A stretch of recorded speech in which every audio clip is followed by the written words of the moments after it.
Bonjour, bienvenue dans ma chaîne. Je suis ravie de vous retrouver aujourd'hui pour vous présenter un nouveau cours de comptabilité. Alors aujourd'hui, au fait, il s'agit d'une comptabilité analytique.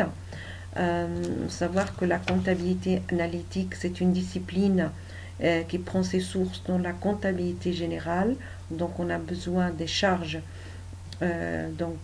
par nature qui sont calculées dans la comptabilité générale, et cette comptabilité donc analytique permet de calculer les coûts. Donc on peut calculer le coût partiel, le coût complet, le coût avec la méthode ABC. Nous, on va s'intéresser à la méthode du coût complet. Et cette méthode du coût complet, donc, elle est basée sur la distinction fondamentale entre les charges. Donc effectivement, on a deux catégories de charges. Donc il y a les charges directes et les charges indirectes. Alors les charges directes sont des charges qui sont affectées directement à un coût particulier, c'est-à-dire qu'on peut percevoir le lien immédiat avec le produit fabriqué. Et donc ces charges directes comprennent en fait des matières premières, des fournitures consommées et de la main-d'œuvre directe. Les charges indirectes, en revanche, ne peuvent pas être affectées directement à un coût particulier, car elles concernent plusieurs produits. Si je prends par exemple le cas de la consommation d'énergie, de la rémunération du personnel d'encadrement, des services d'entretien, ce sont en fait des charges qui ne peuvent pas correspondre à un seul produit. Ils concernent en fait l'ensemble de l'entreprise. Alors du coup, ces charges indirectes vont subir ce qu'on appelle un traitement préalable avant d'être imputées ou ventilées dans les différents coûts. Alors ce traitement des charges indirectes passe par ce qu'on appelle les centres d'analyse. Alors le centre d'analyse, au fait, correspond à une division de l'entreprise en fonctions. Donc au fait, c'est une subdivision comptable réelle qui existe dans l'entreprise. Alors ces centres d'analyse, donc on peut les classer d'abord en deux catégories. Donc on a des centres opérationnels qui correspondent donc à des centres directement liés à l'activité de l'entreprise et qui correspondent à une division réelle de l'entreprise, par exemple centre approvisionnement, centre de production. Et on a les centres de structure qui sont en fait des entités fictives, et leur activité n'est pas mesurable, c'est-à-dire qu'ils sont peu liés à l'activité de l'entreprise. Exemple, centre de gestion du personnel. Alors, les centres opérationnels, en fait, on peut aussi les classer en deux catégories. Donc, on peut avoir les centres principaux. Donc, en fait, ce sont des centres d'analyse dont les charges sont imputées directement dans les produits ou dans les commandes. Et les centres auxiliaires, donc ce sont des centres qui fonctionnent au profit d'autres centres, et les charges de ces centres auxiliaires, au fait, seront cédées à la suite à d'autres centres, donc principalement les centres principaux.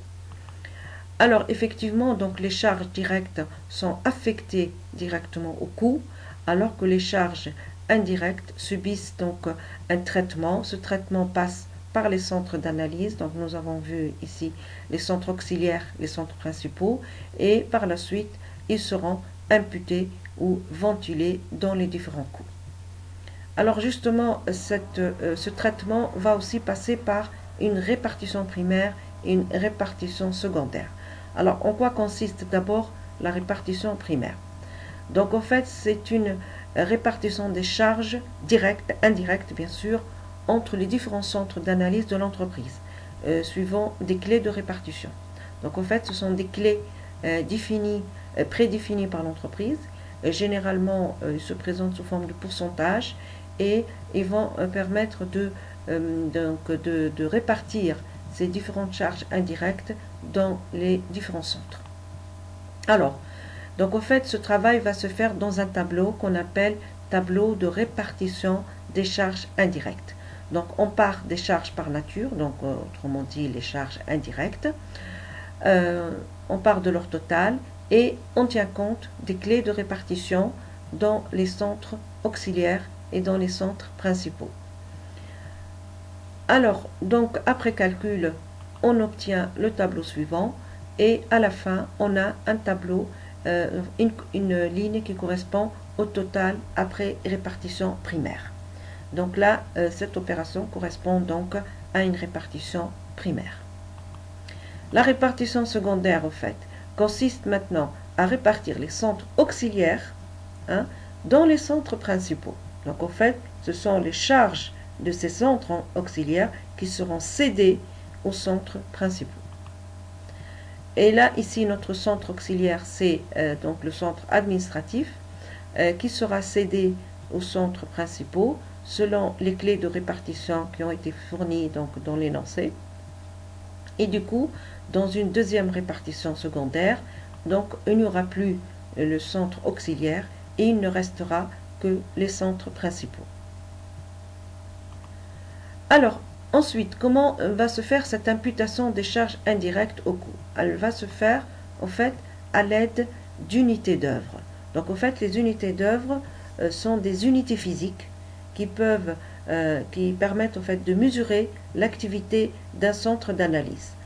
Donc, ça peut se présenter sous forme de poids, donc le kilogramme, les litres, sous forme de pièces fabriquées, sous forme de temps passé. Dans un atelier, on compte le nombre de main-d'œuvre des salariés, etc. Ou bien, on peut utiliser ce qu'on appelle aussi l'assiette de frais. Alors, une assiette de frais, c'est quand il s'agit d'une base monétaire, donc c'est-à-dire dans le cas où on ne peut pas utiliser une unité physique. Et bien dans ce cas-là, on va utiliser donc en fait une base monétaire, exemple 10 000 € de chiffre d'affaires ou le montant du coût de production. Alors, comment se calcule l'unité d'œuvre? Alors, c'est un rapport qui se fait donc entre le total du coût total du centre d'analyse par le nombre d'unités d'œuvre. Alors, généralement, le nombre d'unités d'œuvre, c'est une donnée qui est fournie dans l'énoncé. Et le taux de frais, donc on a aussi le même calcul. On a le coût total du centre d'analyse divisé par l'assiette de frais. Alors, revenons à notre exemple précédent. Donc, nous sommes arrivés au total après répartition secondaire. Donc, il nous reste les centres principaux. Donc, d'après l'énoncé, les unités d'œuvre qui ont été choisies pour chaque centre, donc on a pour l'approvisionnement, c'est la tonne achetée. Pour l'atelier 1 et l'atelier 2, c'est leur machine. Pour le centre distribution, c'est 100 € de chiffre d'affaires. Ensuite, nous avons le nombre d'unités d'œuvre, donc on a 3000, 600, 80 et 700. Alors, il nous reste donc à calculer le coût d'unité d'œuvre de chaque centre, et c'est ce coût qui sera ensuite imputé dans les différents coûts. Alors, en appliquant la formule que nous avons vue, donc on va diviser 29 400 par 3000. Donc, on obtient 9,8 pour le centre approvisionnement, 27,83 pour l'atelier, 20,37 pour l'atelier 2 et 256 € pour le centre distribution. Voilà, donc nous sommes arrivés à la fin de cette vidéo. Merci de votre attention. N'oubliez pas de partager, de vous abonner pour plus de vidéos. Merci, au revoir.